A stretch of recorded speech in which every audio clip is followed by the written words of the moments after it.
ओम नमो नारायण। आज हम सुनने जा रहे हैं शुक्रवार व्रत कथा। सृष्टि के सभी प्राणियों का कल्याण करने वाले शंकर भगवान के पुत्र श्री गणेश महाराज और माता रिद्धि सिद्धि की पुत्री संतोषी माता विश्व का सभी उपासक स्त्री पुरुषों का कल्याण करती है। अपना व्रत करने तथा कथा सुनने वाले स्त्री पुरुषों के धन संपत्ति से भंडार भरकर संतोषी माता उन्हें पृथ्वी लोक के सबसे बड़े सुख यानी संतोष धन से आनंदित करती है। व्यवसाय में दिन दूना और रात चौगुना लाभ होता है। शोक विपत्ति नष्ट होती है और मनुष्य चिंता मुक्त होकर जीवन यापन करता है। संतोषी माता की विधिवत व्रत करने, गुड़ और चने का प्रसाद ग्रहण करने से कन्याओं को सुयोग्य वर मिलता है। स्त्रियां सदा सुहागिन रहती है। निसंतानों को पुत्र की प्राप्ति होती है।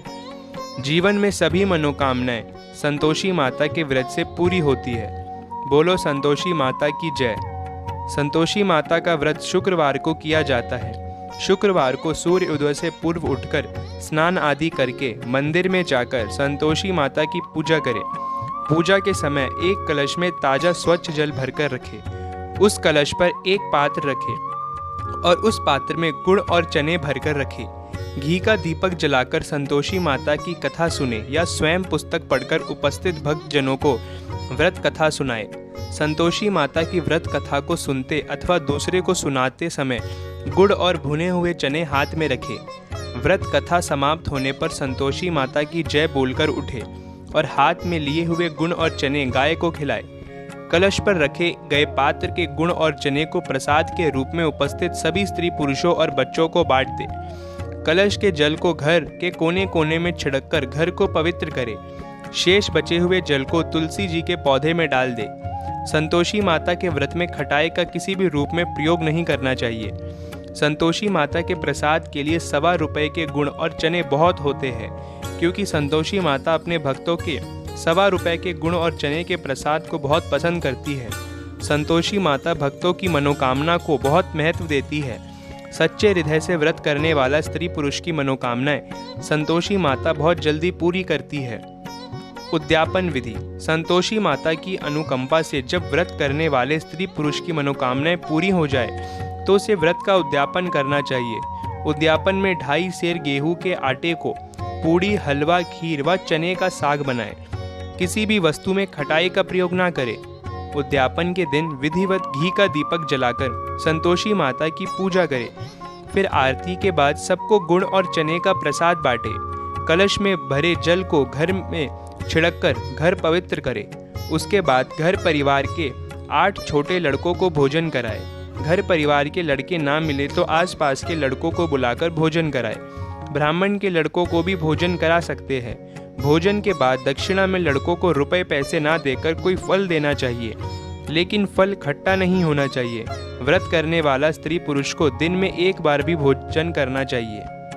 अब सुनते हैं संतोषी माता की व्रत कथा।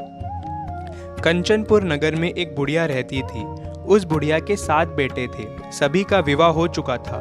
6 बड़े बेटे तो काम करते थे, लेकिन 7वां बेटा अभी कोई काम नहीं करता था। सुबह उठकर स्नान आदि से निवृत्त होकर 6 बेटे रसोई में बैठकर भोजन करते और फिर अपने काम पर चले जाते थे। बुढ़िया उन बेटों को अपने हाथ से खीर, पूड़ी, हलवा आदि बढ़िया बढ़िया व्यंजन बनाकर खिलाती थी। 7वां बेटा खूब धूप निकलने पर बिस्तर से उठता था, फिर स्नान करके भोजन के लिए रसोई में जाता था। बुढ़िया दूसरे बेटों का बचा हुआ खाना एक थाल में रखकर उसे दे देती थी। 7वां बेटा उसी भोजन को खुश होकर खा लेता था। भोजन करके वह घर से निकल जाता और अपने दोस्तों के साथ घूमता फिरता। इस तरह मौज मस्ती से उसके दिन व्यतीत हो रहे थे। उसकी पत्नी बार बार उससे कोई काम करने के लिए कहती थी, लेकिन वह हंसकर कहता था, अरे तुम बार बार क्यों काम के लिए कहती हो? कितने मज़े से दिन गुजर रहे हैं। माँ कितने बढ़िया बढ़िया व्यंजन बनाकर खिलाती है।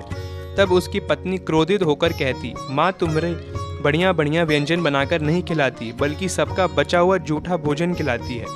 यदि तुम्हें मेरी बात पर विश्वास ना हो तो किसी दिन छिपकर स्वयं अपनी आंखों से देख लेना।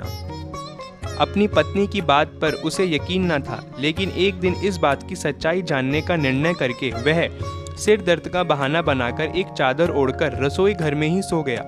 थोड़ी देर के बाद उसकी माँ ने अपने बेटों को खीर, पूड़ी, हलवा आदि बनाकर खिलाए। भोजन के बाद उन्हें लड्डू खाने को दिए।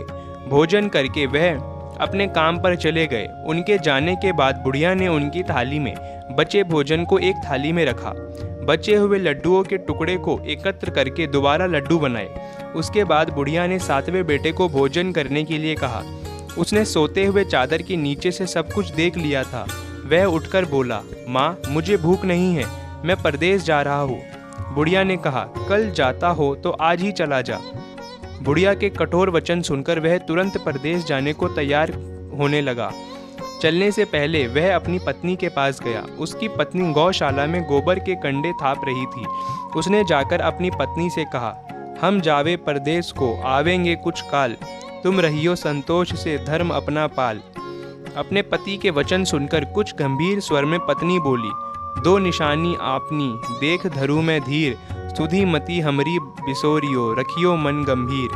अपनी पत्नी के वचन सुनकर वह बोला, मेरे पास निशानी के लिए बस यह एक अंगूठी है, इसे अपने पास रख लो, लेकिन अब तुम भी अपनी कोई निशानी मुझे दे दो, ताकि परदेश में उस निशानी को देखकर तुम्हें याद कर सकूं। अपने पति की बात सुनकर वह बोली, नाथ, मेरे पास निशानी के लिए कुछ भी नहीं है। फिर कुछ सोचकर उसने गोबर के हाथ से उसकी पीठ पर थाप लगा दी। 7वां बेटा अपनी पत्नी की उस निशानी को लेकर परदेश के लिए चल पड़ा। कई दिनों की लंबी यात्रा करके वह एक सुंदर व विशाल नगर में पहुंचा। वहां उसने कई दुकानदार से नौकरी देने के लिए प्रार्थना की, लेकिन सबने उसे परदेसी जानकर उसकी प्रार्थना ठुकरा दी। निराश होकर अंत में वह एक सेठ की दुकान पर पहुंचा। उसने सेठ से भी नौकरी देने की प्रार्थना की।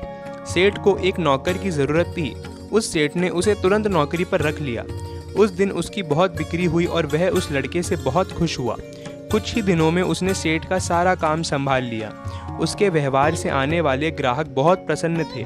सेठ का व्यवसाय तेजी से चलने लगा। उसने उसकी मेहनत और ईमानदारी देखकर उसे अपना हिस्सेदार बना लिया। कुछ ही महीनों में उस लड़के ने बहुत सा धन कमा लिया।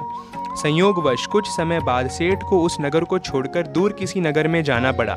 अतः सेठ अपना हिस्सा लेकर दुकान उस लड़के को देकर चला गया।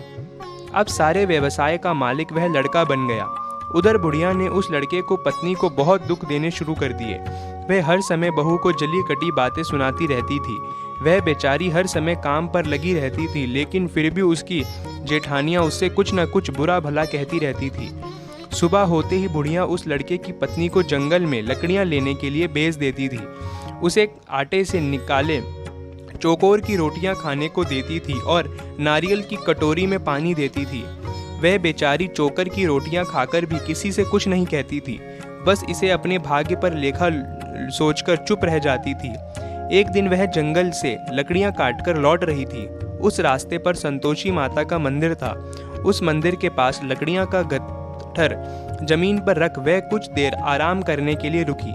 मंदिर में उसने बहुत सी स्त्रियों को पूजा करते देखा तो उसने पूछा, आप सब किसकी पूजा कर रही हो? इस पूजा के करने से क्या पुण्य मिलता है?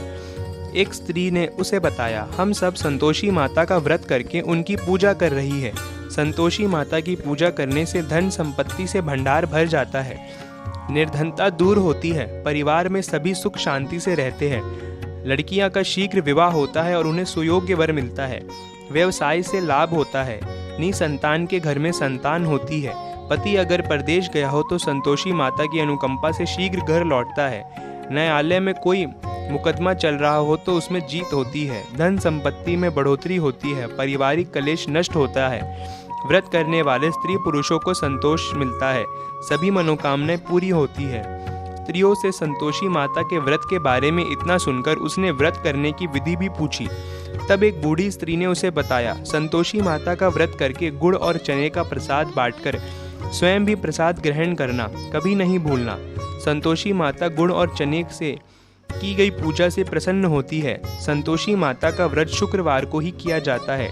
शुक्रवार को सूर्य उदय से पहले उठकर स्नान आदि से निवृत्त होकर संतोषी माता का व्रत के मंदिर में जाकर पूजा करके व्रत की कथा सुननी चाहिए। मंदिर में ना जा सको तो घर के किसी कमरे में संतोषी माता की मूर्ति या चित्र रखकर छोटा सा मंदिर बनाकर पूजा करनी चाहिए। व्रत करने वाले को उस दिन कोई भी खट्टी चीज़ या खट्टा फल नहीं खाना चाहिए। घर में भी किसी को खट्टा चीज़ नहीं खाना चाहिए। संतोषी माता के व्रत के बारे में सभी बातें पूछकर 7वें बेटे की बहू ने मन में निश्चय किया, आज सारी लकड़ियाँ बेचकर गुड़ और चने खरीदकर आने वाले शुक्रवार को संतोषी माता की पूजा अवश्य करूँगी। उसी दिन उसने लकड़ियाँ बेचकर गुड़ और चने खरीदे। शुक्रवार को सूर्य उदय से पूर्व उठकर उसने स्नान आदि किया। फिर एक कलश में स्वच्छ व ताज़ा जल भरकर चने और गुड़ के साथ जंगल की ओर चल पड़ी। रास्ते में संतोषी माता के मंदिर में जाकर उसने संतोषी माता की विधिवत पूजा की और व्रत कथा सुनी। फिर संतोषी माता के चरणों में सिर रखकर प्रार्थना की, हे माता, मेरे कष्ट दूर करो, मैं हमेशा तुम्हारी पूजा करूंगी। मेरे पति परदेश में शुक्र लौट आए। संतोषी माता का स्मरण करते हुए उसने आसपास वालों को गुड़ और चने का प्रसाद बांटकर थोड़ा सा प्रसाद स्वयं भी ग्रहण किया।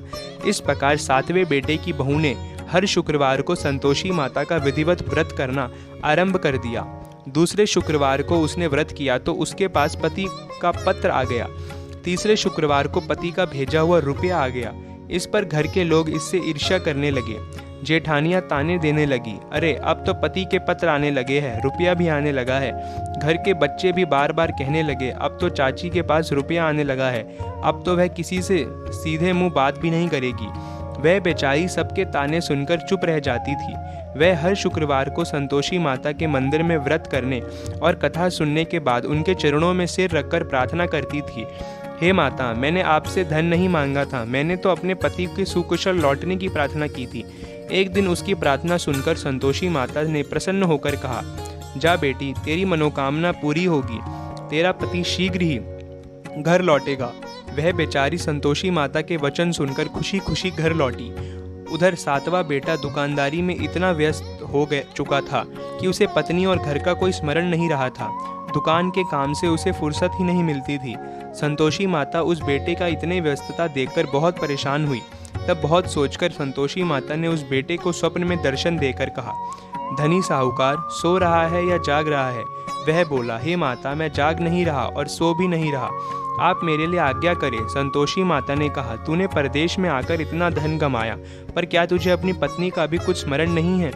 उसने कहा, हे माता, मुझे अपनी पत्नी का तो स्मरण है, लेकिन इस दुकान से कहीं जाने का मुझे अवकाश ही नहीं मिलता है। अब देखो ना, सारा रुपया व्यवसाय में लगा हुआ है। जब तक सारा रुपया वापस नहीं आ जाता, मैं अपने घर कैसे जा सकता हूँ? संतोषी माता ने कहा, कल सुबह उठकर संतोषी माता का नाम लेकर मंदिर में घी का दीपक जलाकर पूजा करना और फिर दुकान पर जाकर संतोषी माता के नाम का दीपक जलाकर प्रणाम करके काम शुरू करना। शाम होते होते उधार दिया धन लौट आएगा। इतना कहकर संतोषी माता उसके स्वप्न में अंतर ध्यान हो गई। सुबह उठकर उसने अपने मित्रों से स्वप्न की बात कही। वे सब उसका मजाक उड़ाने लगे, लेकिन उसका मन नहीं माना। उसने संतोषी माता पर पूरा विश्वास करके मंदिर में जाकर घी का दीपक जलाया। दुकान पर भी दीपक जलाकर संतोषी माता का स्मरण करके काम शुरू किया। उस दिन संतोषी माता की अनुकंपा से सचमुच चमत्कार हो गया। उधार सामान ले गए लोग जल्दी जल्दी रुपया लौटाने आने लगे। देखते ही देखते रुपया का ढेर लग गया। शाम तक सारा धन लौट आया। दुकान का सारा सामान भी हाथों हाथ बिक गया। तब संतोषी माता को नमस्कार करके वह अपने घर लौटने की तैयारी करने लगा। उधर 7वें बेटे की पत्नी प्रतिदिन की तरह जंगल में लकड़ियां काटकर घर की ओर लौट रही थी। लकड़ियों का बाज अधिक होने के कारण उसने मंदिर के पास गट्ठर उतारकर मंदिर के चबूतरे पर बैठकर थोड़ा सा विश्राम किया। तभी उसे दूर से धूल उड़ती दिखाई दी। उसने संतोषी माता से पूछा, हे माता, आज यह धूल कैसे उड़ रही है? माँ ने प्रसन्न होते हुए कहा, आज तुझे तेरी पूजा का फल मिलेगा। तेरा पति परदेश से लौट रहा है, यह धूल उसके लौटने से उड़ रही है। अब तू इन लकड़ियों के 3 हिस्से कर, एक हिस्से नदी के किनारे रख, दूसरा हिस्सा मंदिर में रख दे और तीसरे हिस्से को सिर पर रखकर घर ले जा। तेरा पति लकड़ियां देखकर रुकेगा, लकड़ियां जलाकर भोजन बनाकर खाएगा और फिर घर जाएगा। तू घर पहुंचकर लकड़ियों का गट्ठर आंगन में डाल कर कहना, सासू जी लकड़ियां का गट्ठा ले आई हूँ, चौकार की रोटियां और नारियल की कटोरी में पानी दे दो। फिर पूछना, आज घर में कौन मेहमान आया है? संतोषी माता की बातें सुनकर वह खुश होती हुई घर की ओर चल पड़ी। कुछ देर बाद उसका पति वहां पहुंचा और लकड़ियों का ढेर देखकर उसने भोजन बनाकर खाया। फिर कुछ देर विश्राम करके घर पहुंचा। उधर बहू ने लकड़ियों का गट्ठा जमीन पर डालते हुए जोर से आवाज लगाई, सासू जी लकड़ियाँ ले लो, चोकर की रोटियां दे दो, नारियल की कटोरी में पानी दे दो। आज घर में कौन मेहमान आया है? यह सुनकर उसकी बुढ़िया सास बोली, बहू ऐसा क्यों कहती है? तेरा पति ही तो परदेश से आया है। नहा धोकर मीठी खीर खा, नए कपड़े पहनकर पति के पास बैठ। उसके पति ने कमरे की खिड़की से सब कुछ देखा और सुना। उसने कमरे से बाहर आकर भिखारी की तरह खड़ी अपनी पत्नी को देखकर कहा, माँ यह औरत कौन है? माँ ने कहा, बेटे ये तेरी बहू है। जब से तू परदेश गया है तभी से इसने ऐसा हाल बना रखा है। सारा दिन गांव में ऐसे ही जानवरों की तरह घूमती फिरती है, घर का कोई काम नहीं करती और नारियल की कटोरी में पानी मांग रही है। सातवां बेटा गंभीर होकर बोला, माँ मैंने इसकी सारी बातें स्वयं अपने कानों से सुनी हैं। मुझे बराबर वाले दूसरे घर की ताली दे दो, मैं उसी घर में रहूंगा। बुढ़िया माँ ने उस बेटे को दूसरे घर की ताली दे दी। वह अपनी पत्नी के साथ उस घर में आनंद से रहने लगा। उसके पास धन की कोई कमी न थी। उसने घर को महल जैसा सुंदर बना दिया।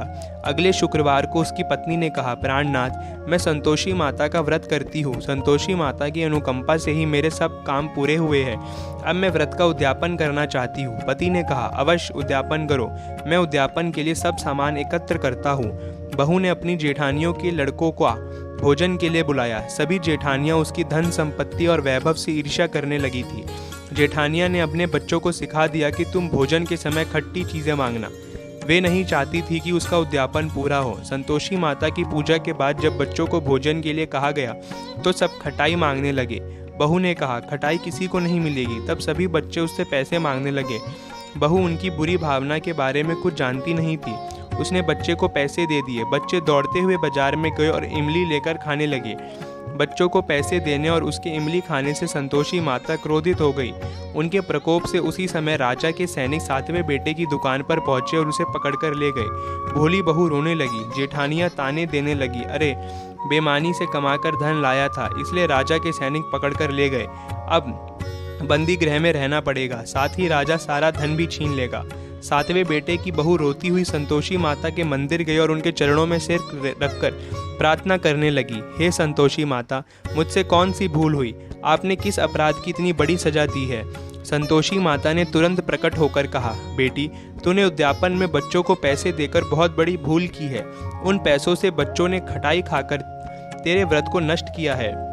बहू रोते रोते बोली, माँ मुझे क्षमा कर दो, मैं बच्चों की बात में यह सब भूल गई थी। अब मैं दोबारा उद्यापन करूंगी, अब कोई भूल नहीं करूंगी। संतोषी माता ने कहा, जब तू दोबारा विधि से उद्यापन करेगी तो तेरी मनोकामना अवश्य पूरी होगी। मंदिर से घर लौटते हुए रास्ते में उसे उसका पति वापस आता हुआ मिल गया। बहू ने पूछा, राजा के सैनिक आपको क्यों पकड़ के ले गए थे? वे हंसते हुए बोला, मैंने इतना धन कमाया था, उसका कर नहीं दिया था, इसलिए राजा ने मुझे बुलाया था। अगले शुक्रवार को उद्यापन के लिए बहू ने लड़कों को भोजन के लिए बुलाया। उधर जेठानियों ने पुनः अपने लड़कों को भोजन में खटाई मांगने के लिए सिखा दिया। संतोषी माता की पूजा के बाद गुड़ और चने का प्रसाद बांटकर बहू ने स्वयं भी प्रसाद ग्रहण किया। बच्चों को जब भोजन के लिए बैठाया और खीर पूरी हलवा खाने के लिए कहा तो वे बोले, हमें खीर हलवा अच्छा नहीं लगता, हमें तो खट्टी चीज़ें खाने को दो। बहू ने कहा, किसी को खट्टी चीज़ खाने को नहीं मिलेगी और मैं तुम्हें पैसे भी नहीं दूंगी। खीर पूरी हलवा खाना है तो खाओ। बच्चे नहीं माने तो उसने उन बच्चों को भगाकर ब्राह्मणों के बच्चों को बुलाकर भोजन कराया। दक्षिणा में उन बच्चों को मीठे फल खाने को दिए। उसके उद्यापन से संतोषी माता प्रसन्न हुई। उनकी अनुकंपा से वह बहू शीघ्र ही गर्भवती हुई। 10वें महीने उसने एक सुंदर पुत्र को जन्म दिया। वह प्रतिदिन उस बेटे को लेकर संतोषी माता के मंदिर में जाने लगी। कुछ दिनों के बाद संतोषी माता ने सोचा, मुझे इसे जीवन के सभी सुख दिए हैं, अब इसकी परीक्षा लेकर देखती हूँ। यह सोचकर संतोषी माता ने एक बुढ़िया का रूप धारण किया और लाठी ठेकती हुई बहू के घर पहुंची। बुढ़िया के सारे शरीर पर मक्खियां भिनभिना रही थी। उसे देख सभी मुंह सिकोड़ने लगते थे। बुढ़िया ने जाकर दरवाजा खटखटाया तो बहू की सास ने दरवाजा खोला और उसे देखते ही जोर से चिल्लाई, अरे लड़को, इस गंदी बुढ़िया को भगाओ, मुझे तो कोई चुड़ैल नजर आती है, इसे भगाओ, नहीं तो यह किसी को खा जाएगी। लड़के उठकर भागे और उन्होंने अपने घर के दरवाजे और खिड़कियां बंद कर लिए। छोटी बहू बराबर वाले घर को खिड़की से उस बुढ़िया को देख रही थी। उसने जल्दी से दरवाजा खोला और बुढ़िया के पाँव छूकर अपने घर में ले गई। सास ने उसे रोका तो बहू बोली, आज तो बहुत खुशी का दिन है, मेरी संतोषी माता मेरे घर आई है। छोटी बहू का बेटा दूध पीने के लिए रो रहा था। बहू ने उसे दूध भी नहीं पिलाया और संतोषी माता की सेवा में व्यस्त हो गई। बुढ़िया सास क्रोध से बहू की बुरा भला कहने लगी। बहू बोली, सासू माँ, आज मेरी संतोषी माता मेरे घर आई है। इनका व्रत करने से ही मेरे घर में इतनी खुशियाँ छाई है।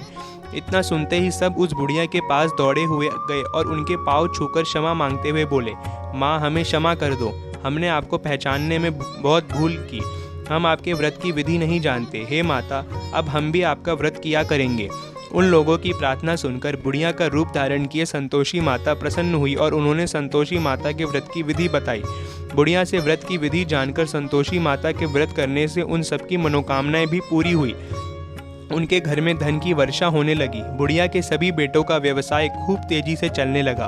धन संपत्ति से भंडार भरने लगे। संतोषी माता का व्रत करने और व्रत कथा सुनकर गुड़ और चने का प्रसाद खाने वालों की सभी मंगल कामनाएं संतोषी माता पूरी करती है। व्यवसाय में दिन दूनी रात चौगनी तरक्की होती है।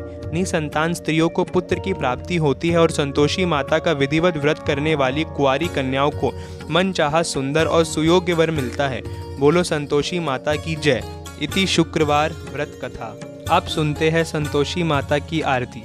मैं तो आरती उतारू रे संतोषी माता की, जय जय संतोषी माता जय जय माँ। बड़ी ममता है बड़ा प्यार माँ की आँखों में, बड़ी करुणा बड़ा दुलार माँ की आँखों में। क्यों ना देखूं मैं बारंबार माँ की आँखों में। मैं तो आरती उतारू रे संतोषी माता की, दिखे हर घड़ी नया चमत्कार माँ की आँखों में। नित्य करूँ छम छम झुमा झुम माँ की आँखों में। झांकी निहारू रे संतोषी माता की, मैं तो आरती उतारू रे संतोषी माता की। जय जय संतोषी माता जय जय माँ। सदा होती है जय जयकार माँ के मंदिर में, नित झांझर की हो भंकार माँ के मंदिर में। सदा मंजीरे करते पुकार माँ के मंदिर में, दिखे हर घड़ी नया चमत्कार माँ के मंदिर में। मैं तो आरती उतारू रे संतोषी माता की। दीप धरू धूप धरू प्रेम सहित भक्ति करूं, जीवन सुधारू रे माता की। मैं तो आरती उतारू रे संतोषी माता की। जय जय संतोषी माता जय जय माँ।